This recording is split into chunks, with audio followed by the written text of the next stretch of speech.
Top players to watch at the NFL Combine this weekend. Welcome back to the Birdhouse Dynasty Show with Matt English. We are going to go over some top guys to watch this weekend at the NFL Combine.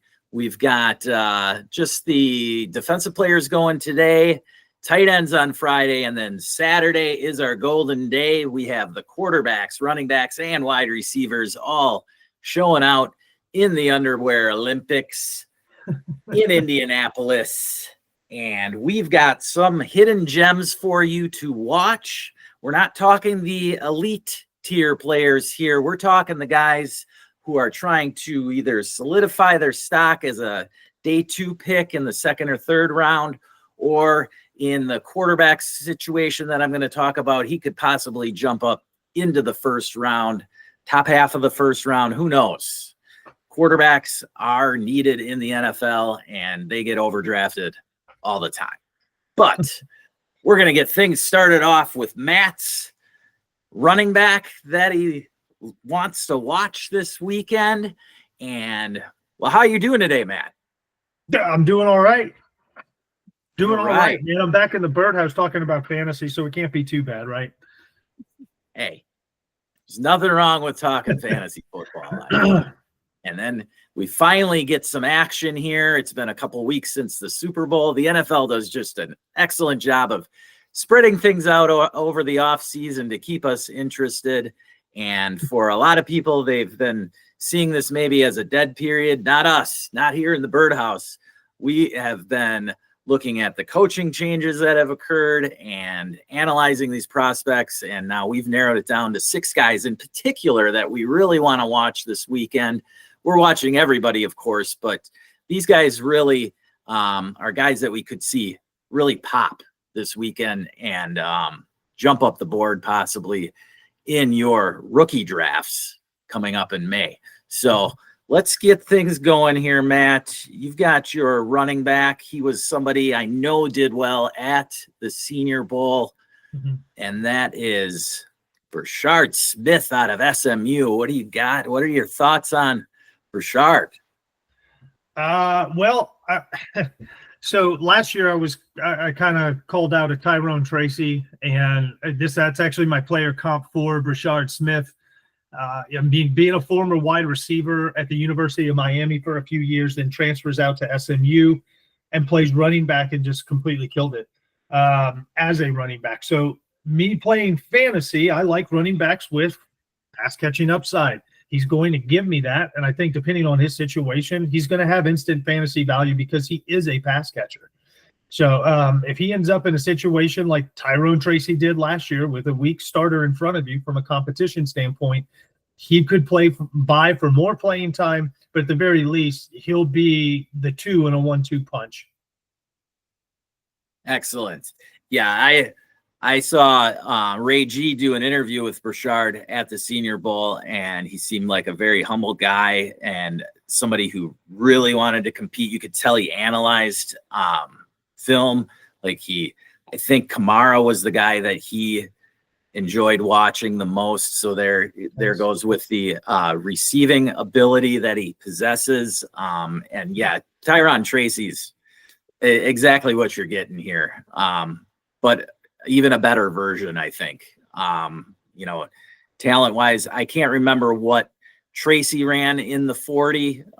Here he's clocked in at 4.41. We'll see what he does on Saturday. All these metrics and everything that they show that they're doing at the Combine, they've already done these, whether it was, back in high school or before the season in the summer. They've all done these. So, even if they run a slow 40, you can look at their old running speeds and you can say, well, this is really what the guy runs. Okay. So I don't know how much do you, they're wearing nothing running the 40 when they're on a football field, they're fully padded up with a helmet on. I want to know how he moves on game tape. I want to see how he moves with defenders around him, what he looks like in pads. I really don't care what his 40 time looks like at the Combine. I don't know why people fall in love with the fast 40 time. It means nothing on the football field. Rarely do you get a straight line of 40 yards to just start taking off and going. There's no way. You may get it every now and again, but not like it's made out to be with the 40 yard. It just, the shuttle run, the bench press is way more important than the 40. Sorry. Yeah, the shuttle run for running backs, the shuttle run is important. And for wide receivers, to me personally, the gauntlet drill is the one that's important. That's where we've seen guys like Puka Nacua shine a couple of years ago. Last year, Keon Coleman sort of solidified his draft stock with a good gauntlet run. So those are the ones that I'm really looking at. The 40, I mean, that's something where, and I'll get into my next guy now we'll lead into. So let me go ahead and bring him up here. And that is going to be Bhayshul Tuten, Scootin' Tuten out of Virginia Tech. He is number 16 here on Draft Buzz. That's where we're grabbing our profile looks here for our players today. Good pick. And if you out there need any help trying to tier up your players, this is a great site to use. It's free. They do it year round. They already have their 26 prospects in there ranked already. It's very easy to navigate, even easier on your phone actually to navigate. But here's Bhayshul Tuten, and this dude tore it up his junior and senior years at Virginia Tech. He's clocked in at 4.32 here in the 40. But again, he needs to run a 4.3 in the lower 4.3s just to solidify his stock. Now, Tuten is somebody who's been moved up all the way to like the RB6 down to RB20. So his range varies greatly. And Tuten's a guy, he put up 800 or 900 yards rushing his junior year, and then 1,300 yards last year. Got into the end zone a lot at Virginia Tech. He had 17 touchdowns last year, 12 the year before. Prior to going to Virginia Tech, he was at North Carolina A&T, where he put up 1,300 yards rushing, then transferred to Virginia Tech. So he lit it up for the Hokies. And this is a guy, any team looking for speed in their backfield, this is the guy to go grab. Now, that doesn't mean he's only going to be limited to a third down role. He played all three downs at Virginia Tech. He can do it all. He, to me, is a better version of Kamani Vidal, basically, from last year. So, again, Vidal is somebody that got a lot of hype last year, was pushed up into the third rounds of our rookie drafts. But Tuten is somebody who, like I saw the Packers getting him in the last mock draft I did on Mock Draft Monday, he slid all the way to the 5th round for the Packers. And he would be basically the backup to Josh Jacobs. But at the same time, he could be a great change of pace player as well for them. But if Jacobs were to go down at all, we all know he played a full, healthy 17-game season for the first time in his career last year. So again, that's another thing to keep in mind with these rookie running backs. The health of running backs last year was insanely, like, legendary productive, I guess you'd say. The metrics were just insane on the low amount of injuries to the high profile running backs last year.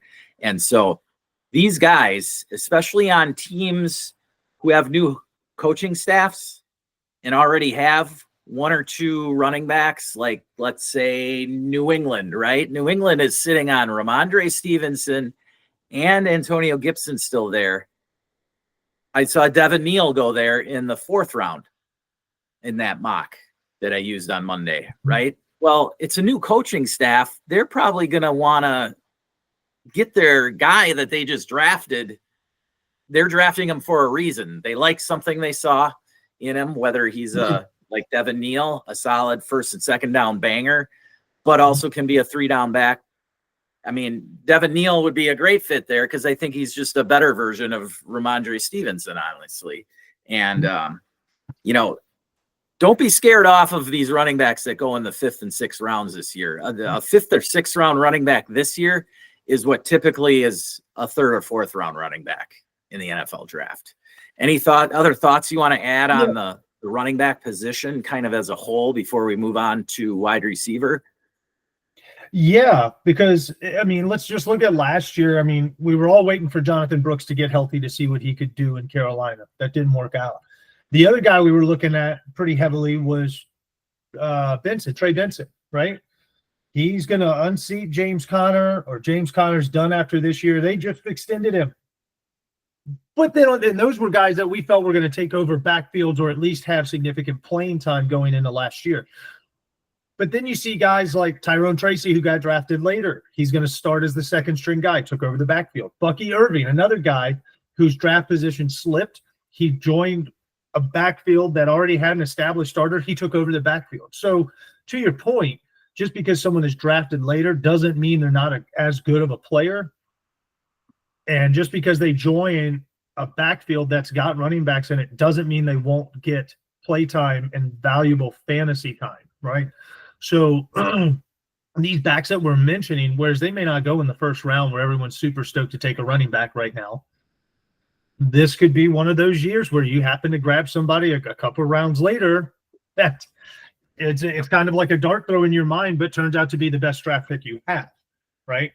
So, yeah, it doesn't matter if they're truly what we think they are. It's going to show. It's going to show. Yeah, I can't remember how many drafts I took Javon Baker in last year because I was so excited about the talent level and the excitement to keep around and the opportunity. So high on Baker, so I'll shoulder some of that. Hey, it's all good. I was aboard, but then I did happen to grab Bucky Irving in one league, and man, if I had just diversified a little better, I guess is my point, because I could have had more Bucky Irving or Tyrone Tracy shares, and that was only I was leaning the wide receivers in that range because it was a quote unquote good wide receiver class. Well, what ended up happening was the only receivers that really produced for us last year were the top end guys, right? The first 5 or 6 receivers. Yeah. And then everybody after that, Xavier Legette, Jalen Polk, Javon Baker, Jermaine Burton, all those guys ended up just doing absolutely nothing.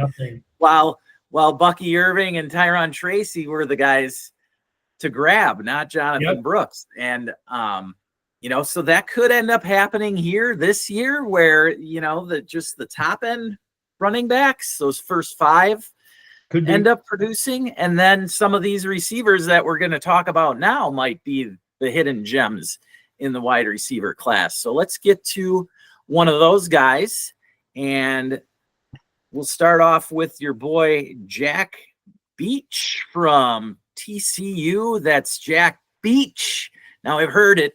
Bech, and Bech. You heard him in an interview, and the guy said Bech, and he didn't stop him, right? Correct. So look, I'm just now starting to get familiar with this kid, but what I've seen, I really do like. He played at LSU. He's played tight end. He's kind of a smaller frame to be playing tight end at 6'1", but not the end of the world.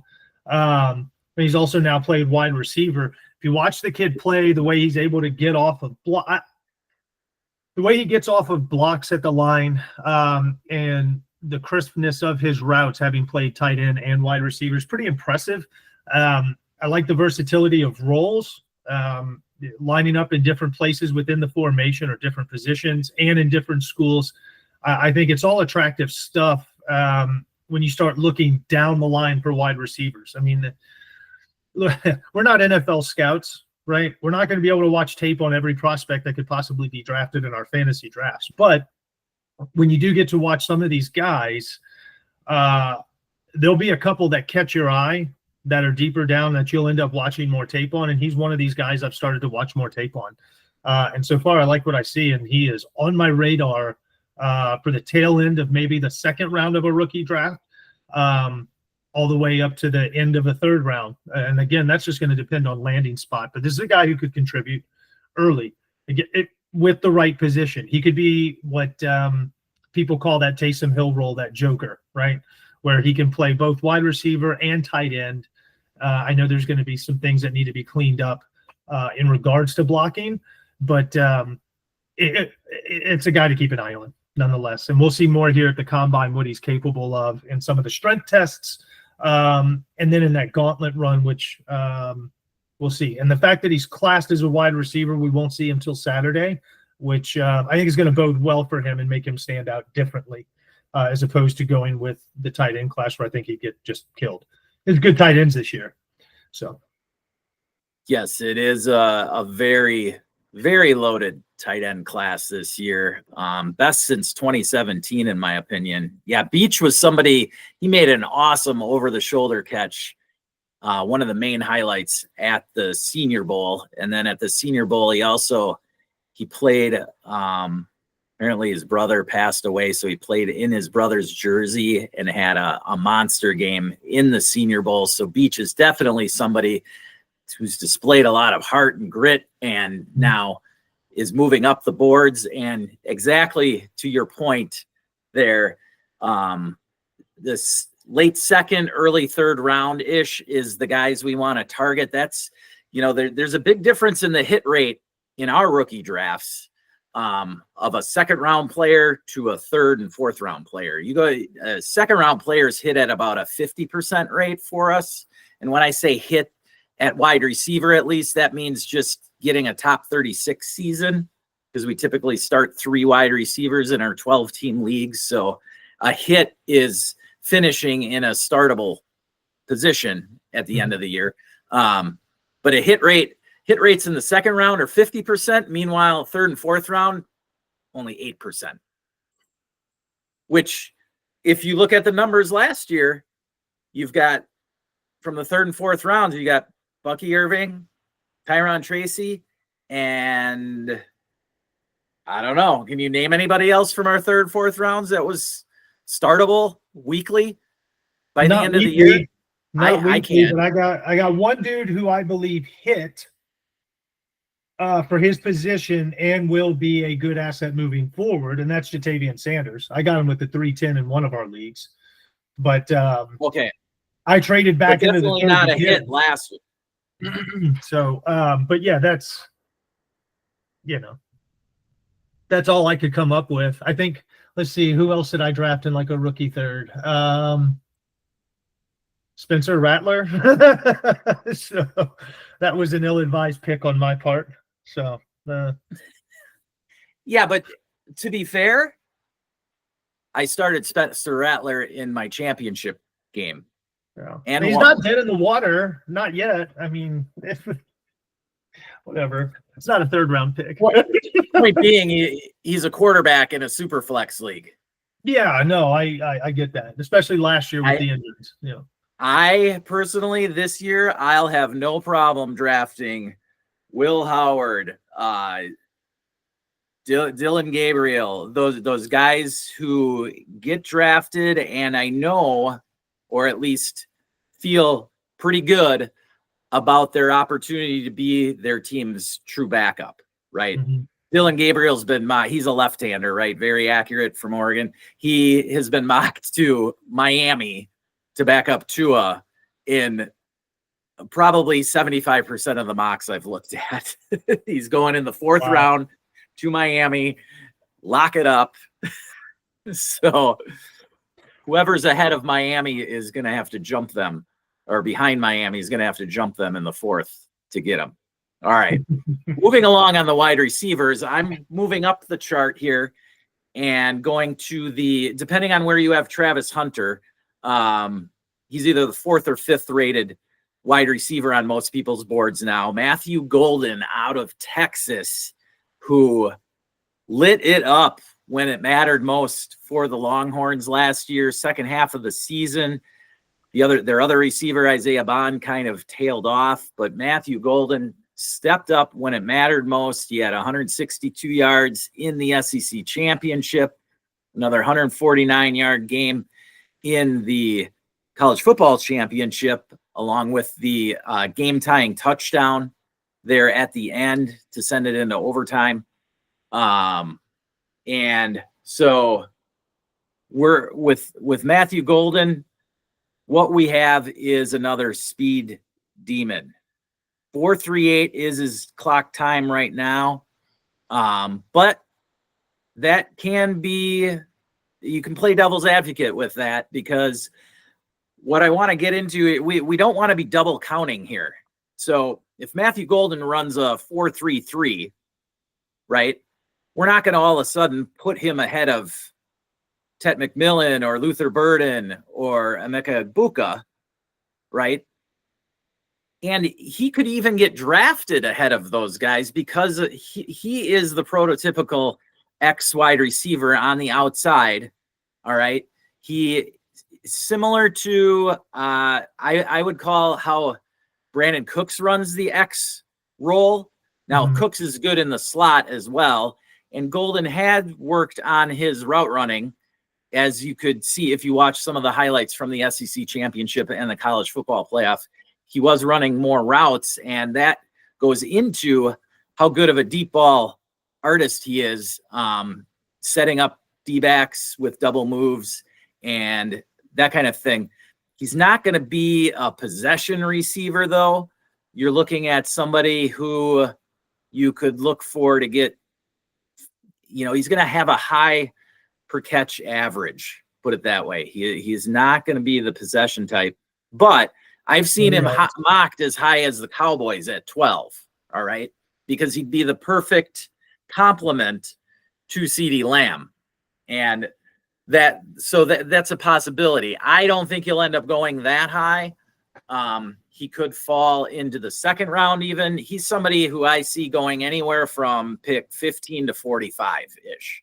All right. It just depends on who wants to pull the trigger on a wide receiver. We've seen recently in the last few years where 3, 4, 5 receivers go right in a row, right in the middle of that first round. Guys are trading up to get in there. I remember the Saints did it for Olave. It's Chiefs did it for his former teammate Xavier Worthy. So yeah, exactly right. And so the league is very wide receiver happy, not so much on the running backs. And that's why this draft in particular is going to be so interesting, because we have all of these talented running backs, and yet the wide receivers are a little underwhelming so far. But this combine could very well help solidify some of these dudes we're talking about today. And Matthew Golden is a perfect example, because, again, he's somebody that could range anywhere from the middle of the first round to the middle of the second round, and end up in somewhere like the mock I did on Monday. He went near the beginning of the second round to the Raiders. So he would fit in there with Jacoby Myers and Brock Bowers very nicely. I think especially if the Raiders choose to go like with Sam Darnold, even Shedeur Sanders goes there at 6 in the first round. Like, Shedeur can distribute the ball. Say what you want about Shedeur and what you may think of him because he's Deion's kid and he's in a privileged world or whatever, but the kid can play. He can throw and distribute the ball, and he's a solid athlete. At Colorado, Shedeur had a terrible offensive line, and so there was only so much the guy could do. But I'm saying if he goes to the Raiders or Sam Darnold, it is a solid landing spot for a wide receiver, even with Brock Bowers there. Did you have any thoughts on Matthew Golden? No, he reminds me a lot of A.D. Mitchell as far as how I view him, where I think he could get picked. And I think you hit it perfectly, that 15 to 45. You go anywhere in there, which is pretty much what I looked at A.D. Mitchell. So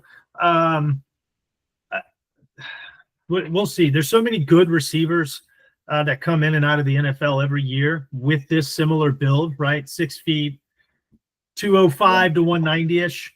And we love them. I mean, I've built fantasy teams with nothing but receivers like that. So falling into that, like the Malik Neighbors, the JSNs, that type build is very attractive and versatile. And the fact that his route running has improved, if he continues to improve on that, it only makes him more desirable to have on a roster.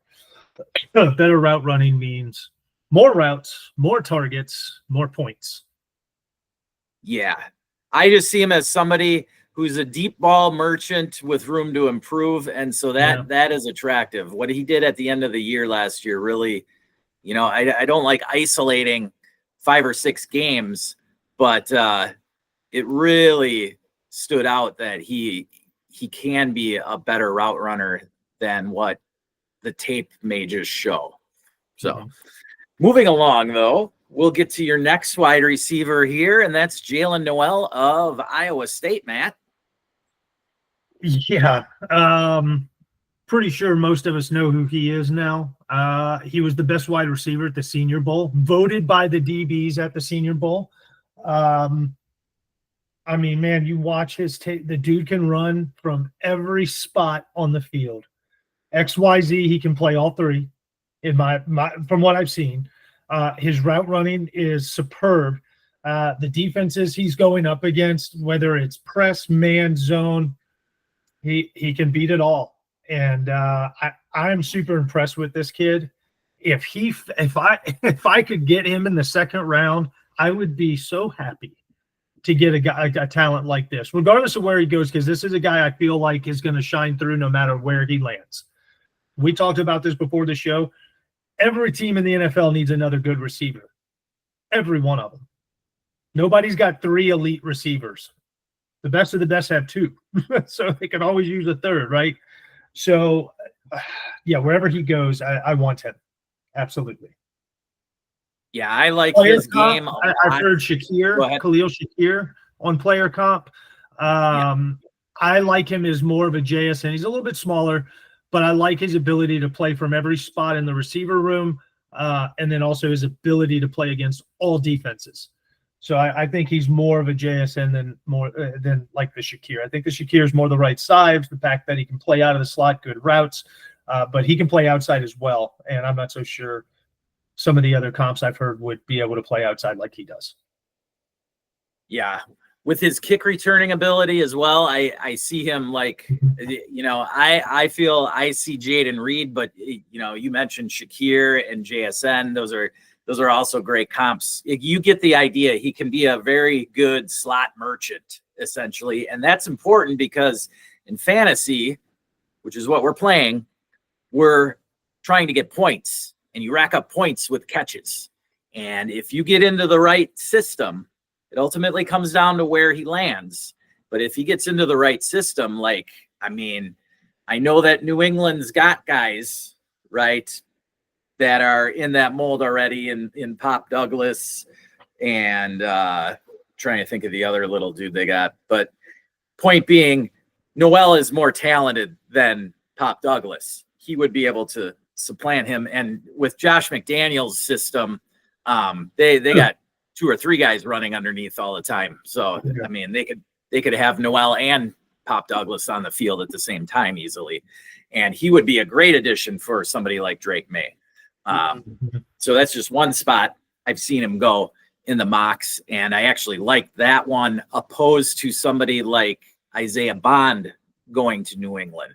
Isaiah Bond goes to New England, and I see him as just another fantasy-wise. I see him as just another kind of flame-out pick, like we've seen with Polk and Javon Baker last year. But I don't want to burn Isaiah Bond's value just yet. It's still a long way to go. Here. And I don't want to ruin the kid's career already. All right. We've got one more guy that we want to highlight here, and that's probably the quarterback everybody's watching going into this weekend, especially knowing that we've got Cam Ward and Shadir Sanders up top at quarterback. But the third guy right now is Jackson Dart from Ole Miss.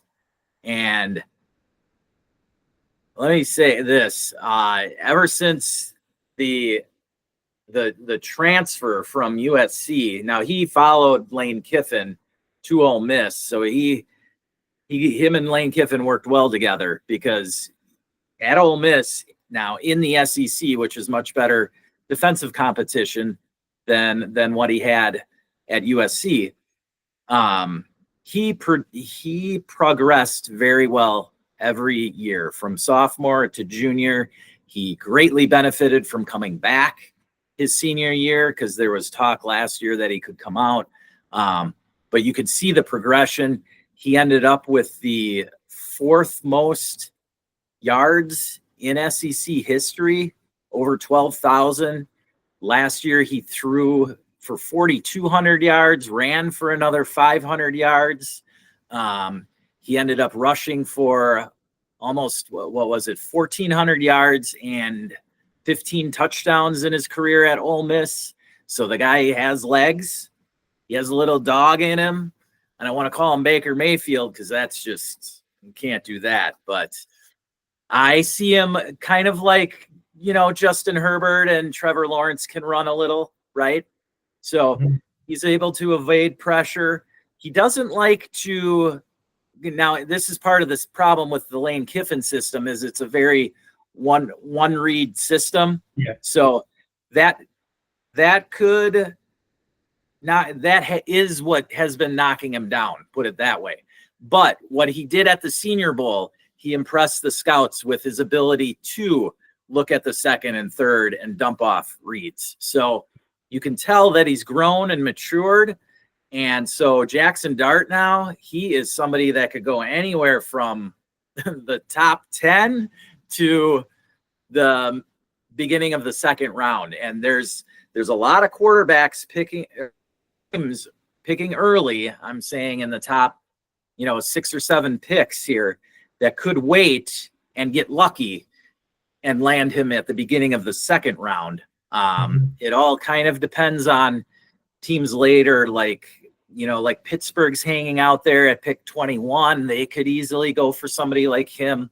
He's somebody that could really benefit from going to somewhere like Pittsburgh. If Pittsburgh brought Russell Wilson back and let Justin Fields go, they bring Russell Wilson back, start him a few games, let Jackson Dart get his feet wet, and then bring him in, around October or something like that. But I don't know. You got some thoughts on Jackson Dart, Matt? Yeah, Jackson Dart is someone I really want to watch. We brought his name up since the fantasy season ended. You and I have talked about Jackson Dart.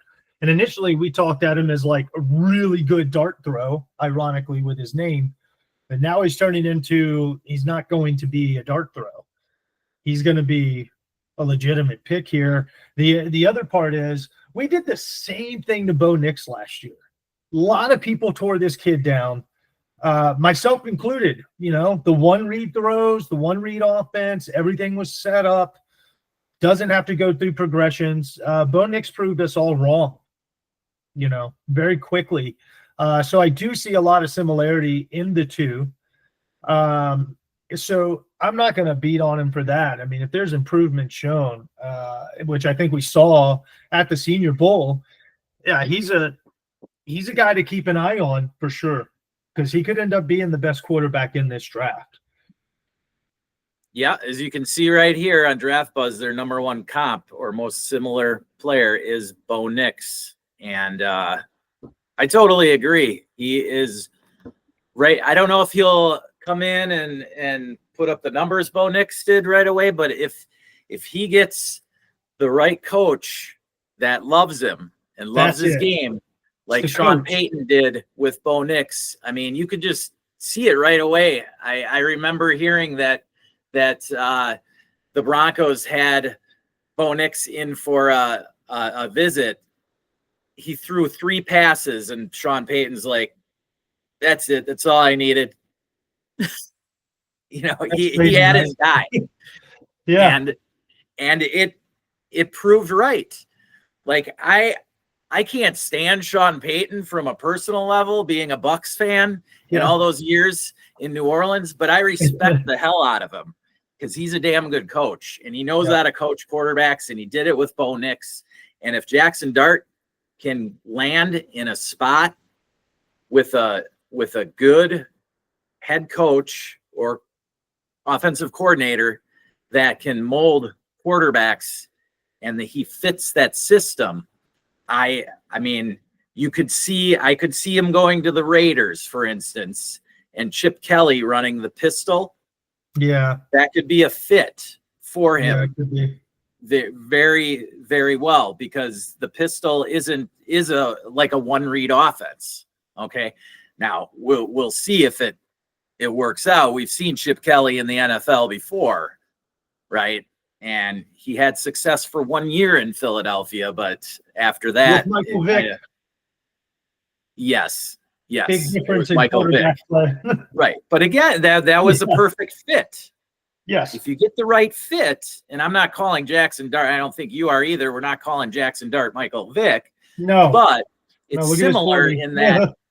he knows how to do a one-read system and then use his legs a little to still pick up a few yards. He's not going to rattle off 50-yard highlight reel runs all the time, but he still possesses that potential to scare the defense a little. Similar, very similar. I love you brought up Bo Nix, because I forgot to bring that up. I had looked, and the other player comps are similar as well. There you had Sam Howell and JJ McCarthy. JJ McCarthy last year rose up the boards when his old college coach pumped him up. Jim Harbaugh was like, I would take JJ McCarthy number 1 overall. Well, everybody kind of laughed at the time because he was looked at as like an afterthought in that loaded quarterback class, as like a second or third round pick. But lo and behold, the Vikings jumped the Broncos, ironically, to grab McCarthy. And of course, we didn't get to see him play last year because of the injury. But I think I don't know anybody that is worried about JJ McCarthy starting this year full time right out of the gate for the Minnesota Vikings. I think it's like a foregone conclusion. I'm not. No. I'm not worried at all. So. No, I don't hope I hope he does a little better than Sam Howell did when he got his opportunity. Howell threw the ball a lot, but also threw it to the other team a lot. So, those were the detractions on Sam Howell. Jaxson Dart doesn't have quite the touchdown to interception ratio that Bo Nix had in his final year. Bo Nix he had a 45-3 touchdown ratio to interception ratio that last year. Look at those other comps head coaches in the NFL too, right? Bo Nix has Sean Payton. JJ McCarthy has Kevin O'Connell. And now look at Howell. Who do you have? Ron Rivera? Yeah. And then not exactly a quarterback guru. So it's not like it's a little bit different in the coaching, right, as well. Yeah. And that's why I think when we talk about quarterbacks, the coach, and actually any player, the coach has to be the right fit for these players too. Otherwise, it's just doesn't always work. It doesn't always work. Yeah. No. So I love the Raiders as a landing spot. The Browns as a landing spot. I'm not so keen on the Steelers as a landing spot because Arthur Smith just, it's Arthur Smith, and I don't want to go down that rabbit hole. But so unattractive, Yes. The point being is for Jaxson Dart to succeed is his landing spot is going to be super important. And I've also seen him go to the Jets, which I don't know about that. It'd be interesting. I don't even know. Well, I think Aaron Glenn brought if I'm not mistaken, the quarterbacks coach with him from Detroit to be his offensive coordinator. So that is promising. I'll say that much, at least for the Jets. But Yeah, landing spot's going to be huge for him. Landing spot's huge for any quarterback. I mean, Sam Darnold, case A right there. He gets Kevin O'Connell and boom, he's a top 10 fantasy quarterback. Yep. All right. One last guy I wanted to bring up quickly before we head out today, and that would be, if Draft Buzz lets me get there. Here, we're going to go back to the wide receivers, and when you were talking about Jaylin Noel and his and his fight, his dog in him, this is a dude here, Jalen Royals, who you watch this guy's tape, and this is Steve Smith and Amon-Ra St. Brown combined. Like, you want a guy who's going to fight for everything. This is your man. And so Jalen Royals has been moving up the boards. He's on Draft Buzz. They've got him at number 8. I could see him going as high as wide receiver 6, probably maybe right behind Golden. He's in the mix with Trey Harris there, Isaiah Bond, and Jalen Royals. You've got Alec Iomanar from Stanford as well. But Jalen Royals is a prospect I love because he's kind of under the radar, having gone to Utah State. So that's his ding, right?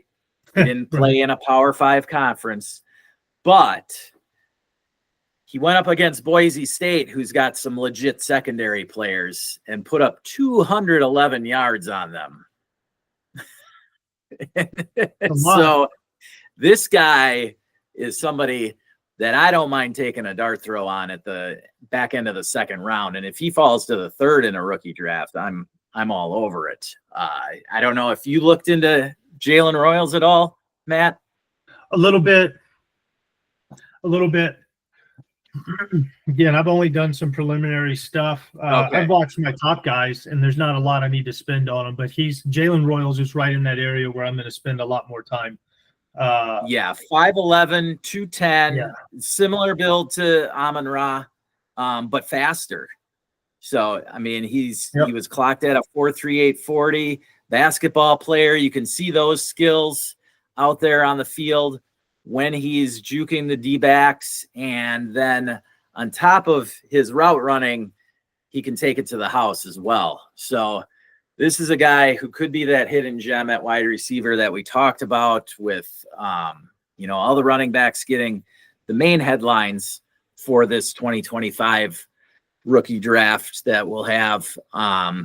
This is one of those receivers that could produce right away for you. Again, landing spot always matters, but somebody like this where they've got that dog and that NFL pedigree, like he's got it, I think. So, all right. Any other thoughts before we check out for today, before, Friday and Saturday?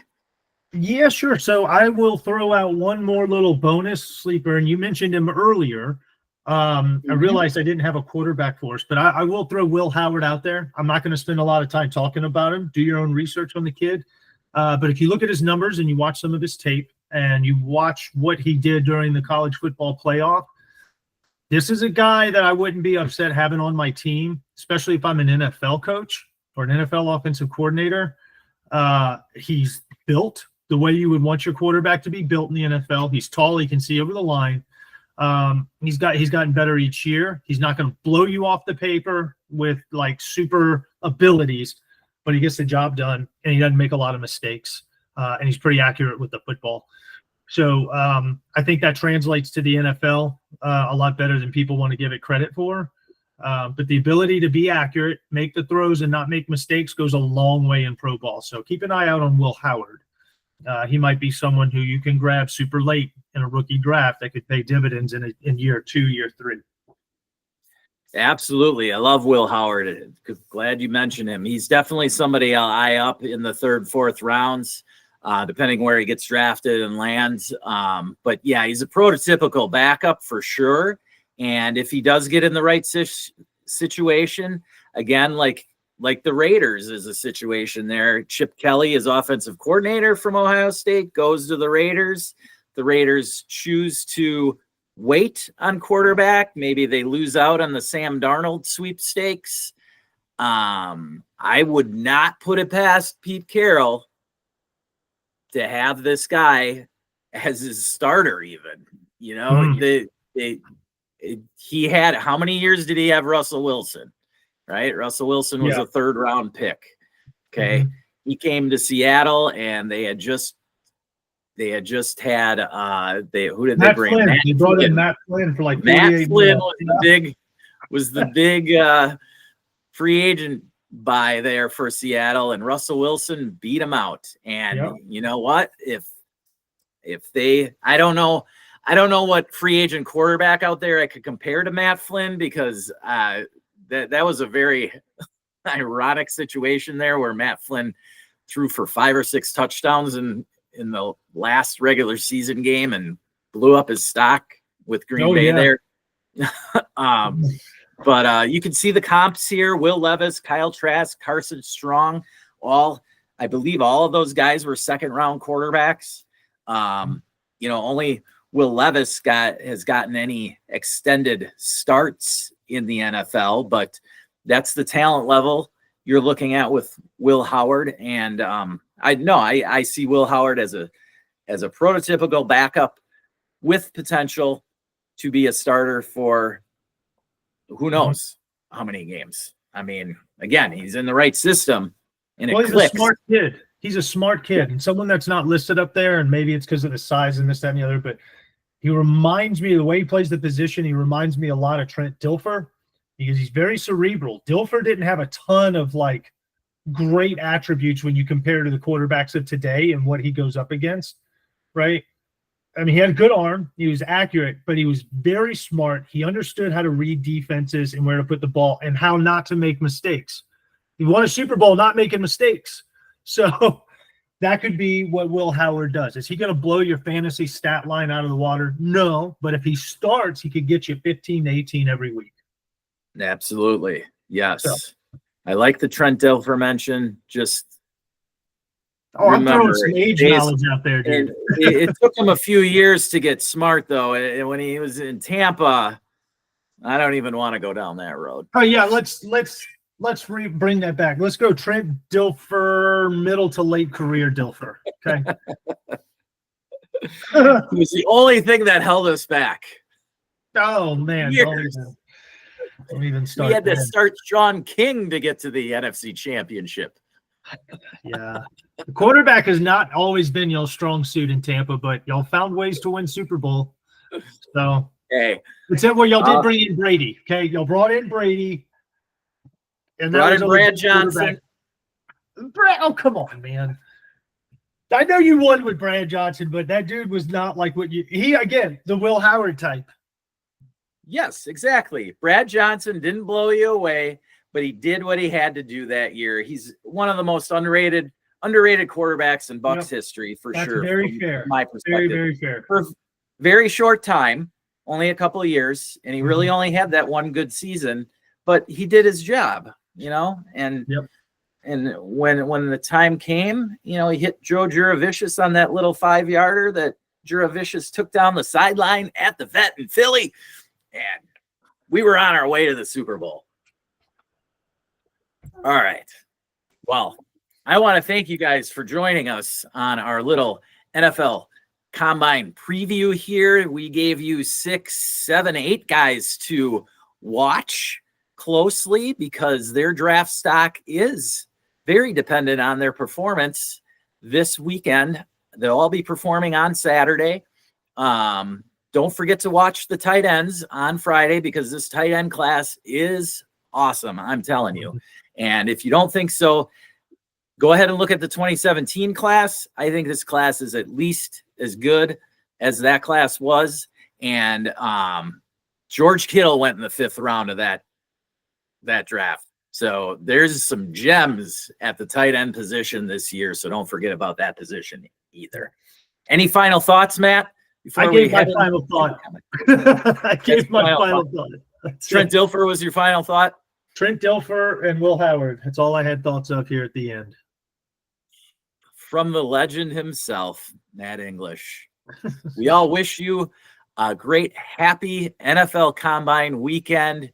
Thank you for joining us in the Birdhouse Dynasty Show. And just remember, folks, don't ever stop working.